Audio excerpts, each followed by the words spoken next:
જય શ્રી કૃષ્ણ ફ્રેન્ડ, ભરેલા રીંગણા બટેકાનું શાક, ગાંઠિયા અને શીંગના દાણાનો ભૂકો અને ઘરના બેસિક મસાલા લસણ સાથે. અને રીંગણા લીધા છે, બટેકા લીધા છે નાના નાના, અને આ રીતના કટ કરી લીધા છે. બટેકાને પાણીમાં નથી પલાળવાના અને રીંગણને તરત જ પાણીમાં પલાળવાના છે કટ મારીને. કેમ કે બટેકા જો કડક થઈ જશે તો તમે અંદર મસાલો નહીં ભરી શકો, કેમ કે કડક થઈ જશે તો તૂટી જશે. ચલો, મસાલો અમે તૈયાર કરી લીધો છે અને તેલ ગરમ થવા મૂકી દીધું છે. ચાલો, જીરું, હિંગ અને ઝીણા સુધારેલા કાંદા થોડા થોડા ચડી જાય, એનું કાંદાનું પાણી બળી જાય પછી આપણે એમાં ટમેટાં એડ કરવાના છે.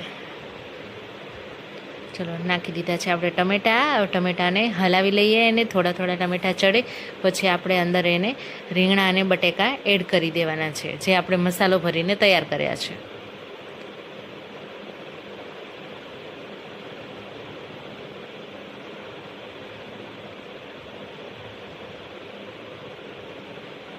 વધેલો મસાલો અને પાણી નાખીને આપણે એને 4 વિસલ લઈ લેવાની છે.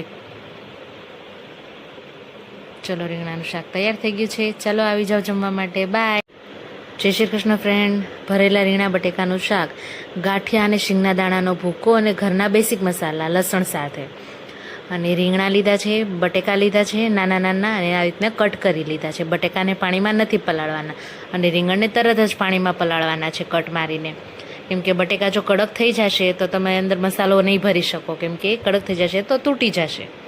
ચલો, મસાલો અમે તૈયાર કરી લીધો છે અને તેલ ગરમ થવા મૂકી દીધું છે. ચાલો, જીરું, હિંગ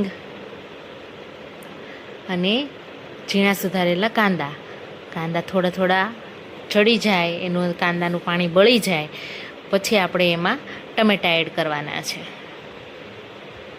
ચલો, નાખી દીધા છે આપણે ટમેટાને હલાવી લઈએ, અને થોડા થોડા ટમેટાં ચડે પછી આપણે અંદર એને રીંગણા અને બટેકા એડ કરી દેવાના છે, જે આપણે મસાલો ભરીને તૈયાર કર્યા છે.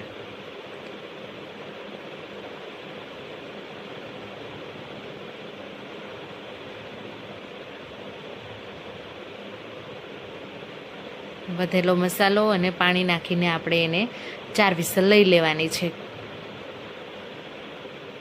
ચલો, રીંગણાનું શાક તૈયાર થઈ ગયું છે. ચાલો, આવી જાઓ જમવા માટે. બાય.